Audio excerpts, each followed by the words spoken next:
Todos me conhecem, né, gente? Eu sou Severina, filha de Evaristo Rosa, Ana da Conceição Rosa. Nasci em Areado, nos Cruzes. Estou com 68 anos. E a minha infância foi uma infância muito boa, numa época ótima. Eu nasci nos Cruzes, num ranchinho de sapé. Éramos muito pobres, mas era de muita felicidade. A gente dormia no chão e muitas vezes as camas eram de cavalete e colchão de palha. Colchão de capim só tinha quem podia.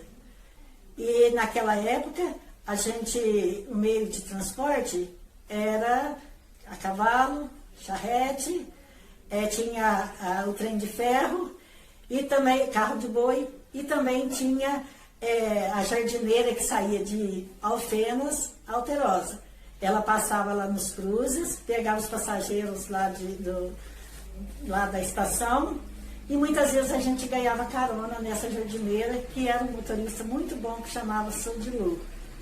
E a gente, quando vinha a pé, a gente tinha muito medo, porque a serra lá era assombrada. Sempre aparecia um caixão de defunto lá. E a gente passava lá toda arrepiada, ficava o cabelo tudo em pé. Mas a gente, naquela época, o calçado que eu não tinha, mas os meus irmãos tinham era tendó. Era um sapato feito de pano e de corda, a sola do sapato. Mas a gente trazia ele no embornal, eu chamava embornal, mucuta, que era feito da perna da calça dos maridos, que as mulheres faziam. E quando a gente ia entrando na cidade, tinha o corgo, que eles chamavam corgo raso, a gente lavava o pé, enxugava com trapinho e entrava na cidade calçada. E assim, quase todas as pessoas faziam isso. Então, na cidade, só tinha o jipe do seu João Romano, que buscava cartas na estação. E tinha um caminhão do Sonanias, um carro daqueles besorrão, e o Zerrão também tinha um besorrão. Esse era o meio de transportes que tinha no Areado. Só esses carros que existiam. Na Semana Santa, as pessoas vinham ranchar na cidade. Então, eles vinham de carro de boi, traziam mantimento, carne na lata, essas coisas que já pronto para fazer, já ficar mais fácil. E as pessoas, então, alugavam a casa e ficavam. E Semana Santa, gente do céu, vocês não imaginam. A gente tinha medo de lobisomem, não saía de noite nada para nada. A gente quase morria de medo. E olha que existia mesmo, porque eu vi muitas vezes o lobisomem bater a orelha na perna de casa, na porta de casa lá. E a gente era um silêncio só, um respeito. Todos, rádio, ficava tudo amarrado num saco, ninguém podia cantar, ninguém ouvia música, nem flores a gente podia apanhar. E eu, então, na Semana Santa, era a época que as pessoas vinham confessar. Então, a minha mãe punha todo mundo para vir confessar. Então, ela pegava, dava banho na gente na quinta-feira, que banho, gente, antigamente era só dia de sábado, viu? Dia de sábado, a mãe punha a gente sentada num banco, lavava o pé da gente dentro da gamela, depois ela jogava água e lavava. Depois, esses outros, a gente tomava banho lá no corpo lá, junto com a criançada. Assim era antigamente. E quando eu tinha quase 4 anos, a gente mudou de Areado, dos Cruzes para Areado. E eu me lembro que não tinha quase nada. Então, eu trouxe a lamparina e o pinico. Porque naquele tempo era pinico, gente. Não tinha privada dentro de casa, era na horta. Papel higiênico, gente, não existia, não. Era folha de bananeira e sabugo lá no canto da privada. Olha, era assim, jornal só rico usava, viu, gente? Era desse jeito. E a gente era feliz, muito feliz. Eu queria fazer primeira comunhão, mas eu não sabia nem o que era. Então, a minha mãe foi confessar, ela trouxe meu irmão, todo mundo para confessar. E o padre, então, perguntou para o meu irmão qual era o pecado dele. E ele falou, olha, eu roubei 2 melancias. Aí o padre falou, filho, não pode fazer isso. E ele disse, olha, seu padre, então o senhor perdoe eu 2 vezes, porque eu já deixei um escondido para comer na volta. E assim, era só alegria, a gente vivia muito feliz mesmo. A gente brincava na rua, chegava a altas horas da noite em casa, a gente comia o que tinha na rua e a gente passava muita fome. E muitas vezes eu dormia apenas com salmoura, que a minha mãe dava para a gente tomar. A minha mãe ficou viúva logo que a gente mudou para a cidade. E ela ficou com 5 crianças pequenas.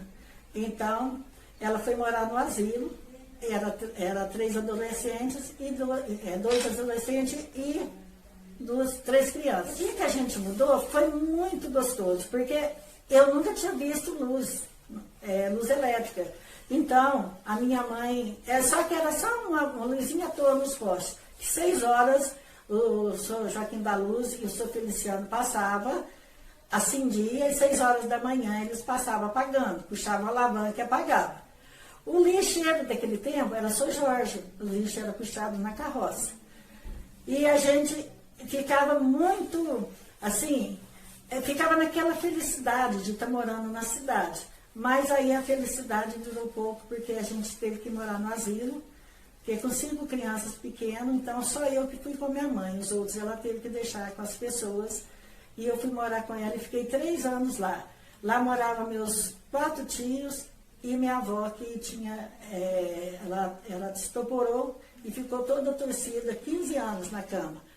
Aí depois, quando eu ia fazer 7 anos, aí eu tive que mudar de lá, porque a minha mãe tinha que dar e ela não queria me dar. Então nós fomos morar numa casa assombrada lá no bairro do Rosário. E essa casa era assombrada de verdade, gente. Dava 9 horas da noite, fazia aquele barulhão. Então um dia a minha mãe chamou a vizinha e eles entraram rezando, jogando água benta. E puseram eu na frente, porque disse que eu era anjo, eu era pequena, então a assombração não me pegava. E eu fui tremendo tudo, o meu cabelo estava em pé. Eu era pequena, mas eu já sentia aquela vibração dessa assombração, gente. Quando chegamos naquela cozinha, ai, gente, vocês não imaginam o que a gente viu. Que dava 9 horas da noite, jogava tudo que estava no chão. Chegava no outro dia, estava tudo no lugar. Era uma coisa terrível. Então, quando chegamos na cozinha, assim que olhamos, aquele barulhão, um mundo de um gato preto do olho vermelho. Aí a mulher do São Mendes jogou água benta naquele gato e começou a rezar a Salve Rainha. Aquele gato só fez assim, miau, sumiu, desapareceu. Nunca mais teve um barulho naquela casa. Esse foi uma das assombrações que eu vi. Outra também, foi aqui no bairro do Sotonino. Ali era muito assombrada a praça. Ali aparecia uma moça, era 10 horas da noite, e ela ficava andando por ali. Quem ficava, via. E uma noite nós estávamos procurando meu irmão. Quando chegou, era 11 horas da noite, estava armando muita chuva, e a minha mãe veio atrás do meu irmão, com medo dele estar caído, porque ele bebia muito. Então, quando nós chegamos na porta do bar, vimos a moça sentada. Minha mãe chegou e falou assim, moça, você não viu um rapaz por aqui não, um rapaz bêbado? A moça não respondia. Moça, a moça não respondia. A mãe cutucou ela. Quando a mãe cutucou ela, ela geladinha. Ela levantou, aquele mundo daquela moça de salto com a bolsinha e foi lá para o lado do cemitério. O nosso cabelo ficou em pezinho. Nós corremos a casa do meu tio e só no outro dia que nós voltamos. E muitas outras que apareciam, viu, gente? Olha, vou falar para vocês, Areada foi muito assombrada. Agora não. Agora não tem assombração, não. Assombração agora tem medo das pessoas aqui. Mas aí eu fui fazer a primeira comunhão e fui confessar com o capuchinho. E o padre que era muito bravo, o padre Matias. Então, quando eu fui fazer, aí eu perguntei para minha mãe o que era pecado. A minha mãe falou, é roubar, matar e xingar. Peguei o véu preto da minha mãe, que usava véu, e fui para confessar. A luz muito fraquinha, o padre nem enxergava a gente, nem sabia que tamanho que você era. Aí eu perguntei, aí ele falou para mim assim, quantos anos faz que você não confessa? Eu falei, faz 60 anos. Aí ele falou, 60 anos? Qual é o teu pecado? Eu falei, matei, xinguei e roubei. Ele falou, matou? Eu falei, matei. Matou? Mas quem você matou? Um gato, padre. Ele saiu do confessionário e falou para mim, nossa filha, quantos anos você tem? Eu falei, tenho 100. Aí ele olhou em mim e falou, não filha, eu vou perguntar para ver se você pode comungar, mas eu não esperei ele perguntar, não. Chegou na hora da comunhão, eu entrei na fila e comunguei. E a gente vivia assim, a minha mãe saía para a sócia pedindo esmola e benzendo as pessoas. Ela tinha muita fé, tudo que ela benzia sarava. Então, e ela fazia sabão de cinza, de barrilheiro para as pessoas, lavava roupa, mas as roupas lavava dentro do corpo, com a água na cintura. Naquele tempo não tinha essas coisas, né? Então, eu acompanhava minha mãe na sócia. E a gente não tinha roupa, não tinha nada. Então, a gente andava, esfregava uma perna na outra, a perna até a gente sangrava. O pé descalço ficava puro sangue do tupicão que a gente dava naquela estrada, porque não tinha, a estrada era tudo de pedra, de pedregulho, de terra. E a gente buscava lenha na cabeça, buscava água nos córregos, na cabeça. Então, é por isso que a gente tomava pouco banho, né, gente? A gente tinha que carregar água, né? Mas aí eu fui vivendo essa vida, passava perto daquelas casas, daquelas fazendas, meninas toda bonita, toda cheirosinha, e eu lá fedendo, cheio de sangue, lavava roupa com sabão feito com tripa de gordura de porco. Ninguém chegava perto da gente, sabe? Se tivesse corona naquela época, a gente não pegava. Então, gente, foi assim, sofrido. E eu via aqueles carros de boi chegando, aquele cheiro de janta, e a gente com aquela fome, a barriga roncando, mas a gente tinha que andar até 10 horas, 11 horas da noite para chegar em casa para poder comer alguma coisa. Assim foi a minha vida até 9 anos. Olha, quando eu fiz 9 anos, então eu já comecei a entender bem as coisas. E a gente morava sempre só num cômodo. E o que mais tinha naquela época era pulga, gente. A gente não conseguia dormir de tanta pulga. Quando a gente conseguia, a maior parte a gente dormia com fome, e outras vezes a gente não dormia de fome e não dormia também por causa das pulgaiadas que existiam. Então, eu fui sofrendo vendo, porque eu já comecei a entender as coisas. E eu na escola, eu fiquei 3 anos, gente, no primeiro ano, porque eu ia na escola para tomar um mingau de fubá, que eles davam lá. Às vezes era o único alimento que eu tinha durante o dia, era aquele mingau de fubá. Às vezes eu saía pedindo, muitas pessoas davam, às vezes xingavam a gente, porque a amolação era demais, a gente estava sempre pedindo.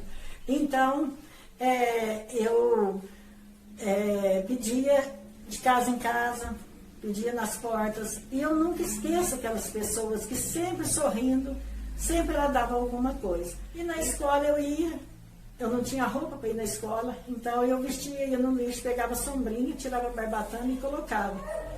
Então, quando eu chegava na escola, eu já chegava mais atrasada para poder tomar um mingau.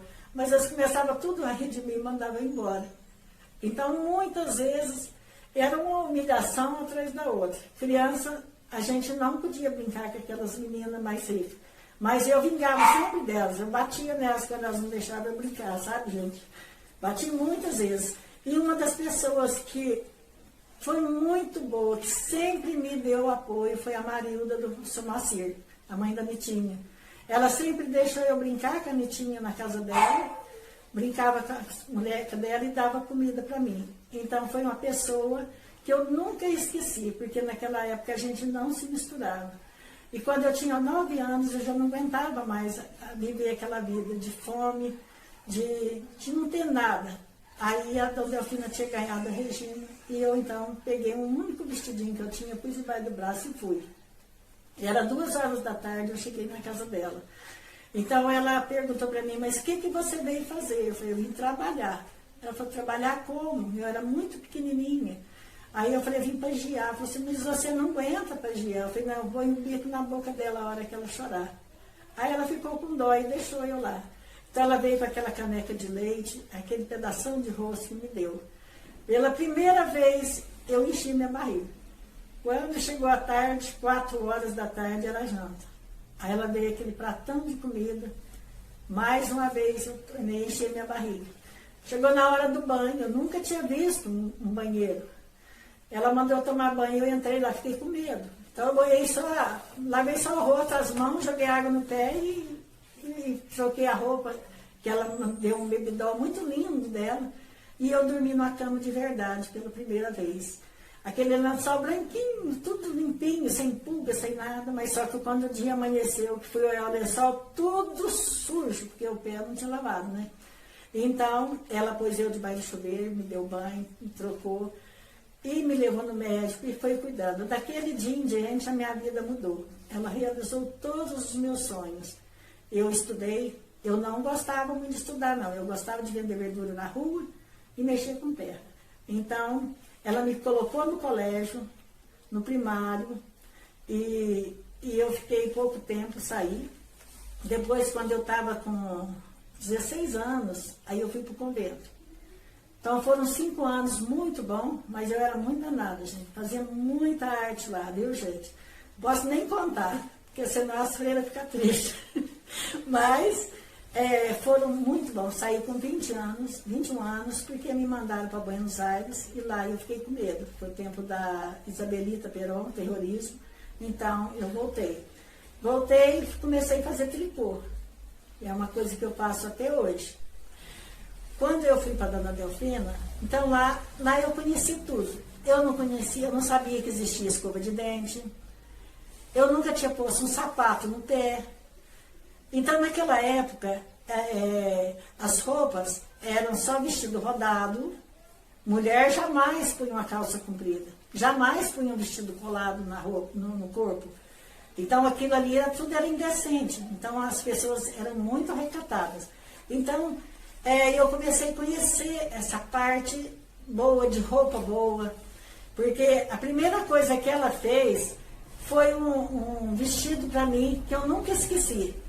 Era o vestido do meu sonho. Depois, a Dona Delfina veio a geladeira, aí veio a luz elétrica forte, porque antes era só como se fosse uma vela no poste. Aí veio a luz elétrica, aquele clarão, aí as pessoas puderam ter geladeira. E quando chegou a primeira geladeira lá na Dona Delfina, gente do céu, eu queria chupar gelo com açúcar toda hora. Aquilo para mim era um sonho. E quando veio a televisão, gente, mas a televisão foi demais. Quando eu olhava aquelas imagens assim, que era preto e branco, mas eu não sabia se eu olhava na frente ou se eu olhava atrás para ver se as pessoas estavam dentro da televisão. Então eu ficava assim naquele vai e vem, até eu entender que as pessoas não ficavam lá dentro, mas muito tempo eu fiquei pensando que era isso.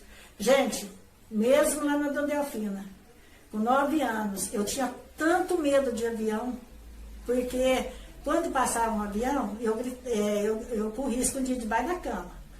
Depois, aí falava que o avião jogava neném, mas eu não queria que jogasse mais, a gente já sofria tanto, já tinha 5 irmãos sofrendo, pra que mais neném, né, gente?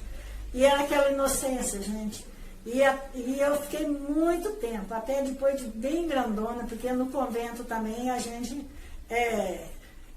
naquela época, se você desse um beijo, a Sereda falava que a gente ficava grávida, então a gente tinha medo demais, né? A gente era muito assim, muito criada, muito fechada, né? E era mesmo daquela época, né, gente? Aí depois foi surgindo o telefone. Aí o telefone eu não gostei não, gente. Porque eu fazia muita arte na escola. E antes as meninas iam levar bilhetinho e eu batia nas meninas e tomava. Depois que o telefone elas ligavam e não tinha como. Aí eu levava bronca. Mas aí depois veio a saia tergal, blusa de balão. Gente, que coisa mais chique, que coisa mais bonita. O sapato verlon. E assim eu fui tendo tudo, realizando o meu sonho. Eu fui ficando assim, tudo que saía eles me davam.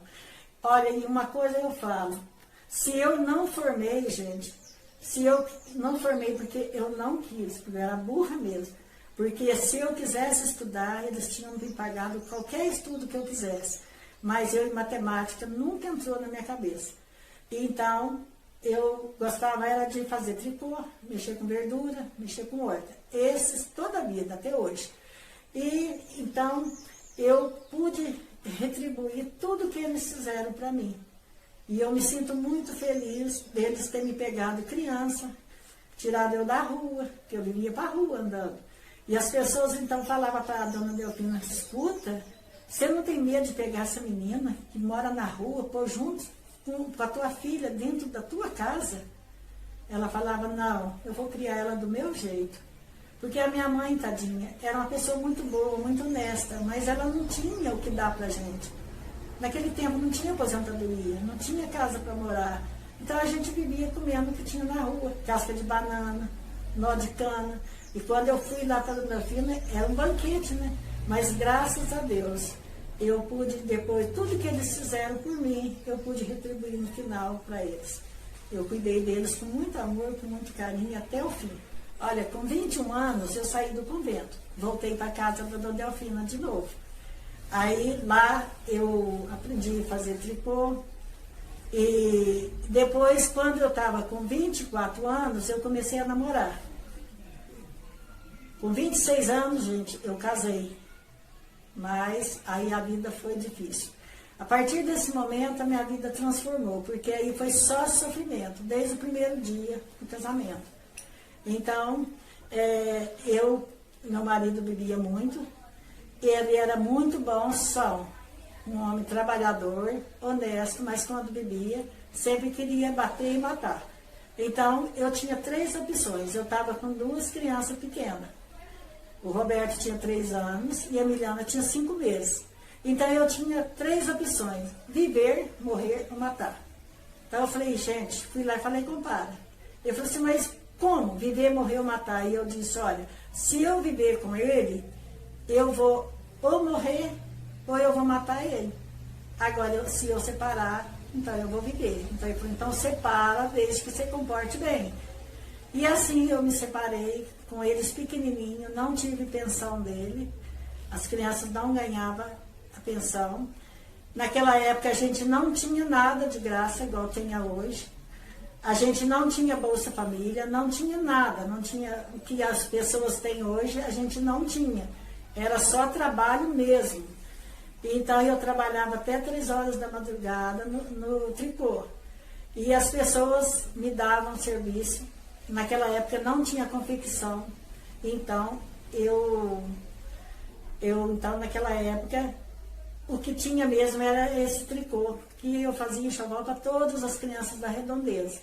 Era roupa de batizado, todos os agasalhos eu fazia para qualquer coisa que as pessoas precisassem, blusa.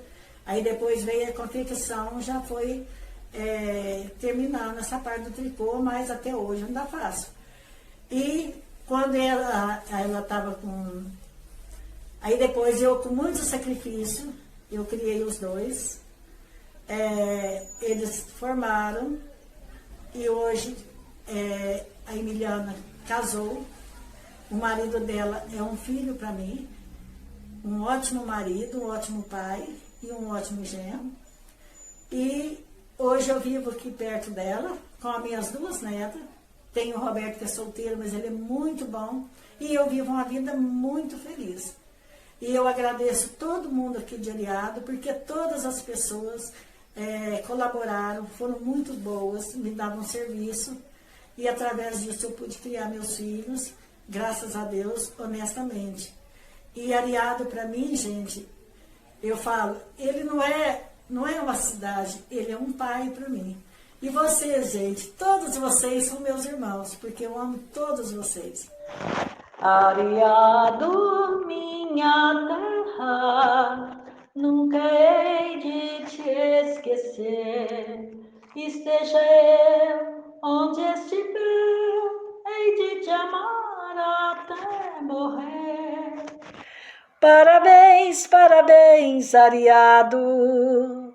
Parabéns, minha cidade querida, hoje é seu aniversário, 96 anos de vida. Parabéns, parabéns, Areado, parabéns, minha cidade querida, hoje é seu aniversário, nunca deixei de te amar. Hoje é seu aniversário, nunca deixei de te amar. Parabéns, Areado, pelos 96 anos de vida.